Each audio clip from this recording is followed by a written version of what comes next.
Bonjour, le but de cette vidéo est d'apporter une autre possibilité de rédaction pour la consigne décomposée en facteurs premiers.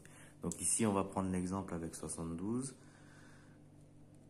Je vais essayer d'utiliser la calculatrice. Donc 72, je n'arrive pas à le décomposer de tête. Je vais essayer donc, comme pour la liste des diviseurs, de chercher par quoi je peux le diviser. Donc a priori, je vais essayer de le diviser par 2. Je trouve 36. Ça veut dire que 72, je peux l'écrire 2 fois 36. Ensuite, je vais m'intéresser au 36. 36, pareil, j'arrive pas à le décomposer de tête.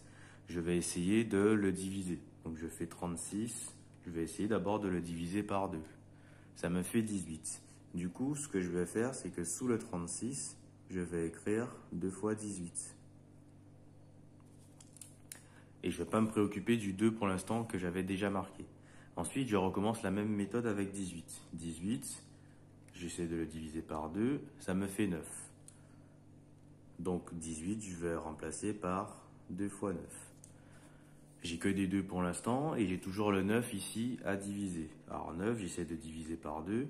Là, ça ne marche pas. J'obtiens 4,5, donc ça veut dire que ça ne marche pas. Donc j'essaie de diviser par 3. 9 divisé par 3, j'obtiens 3. Ben, ça veut dire que 9, je peux le remplacer par 3 fois 3. Et là, j'ai que des nombres premiers. Je suis arrivé sur une décomposition totale en nombres premiers. Maintenant, pour obtenir la décomposition finale, ben, je vais rassembler tous les nombres par lesquels j'avais déjà divisé, c'est-à-dire tous les 2 qui étaient ici. Et bien sûr, je vais prendre le résultat en entier. Donc du coup, si j'écris la décomposition terminale, je vais avoir 2 fois 2 fois 2 et après fois 3 fois 3. Ce que je peux après simplifier en 2 au cube fois 3 au carré.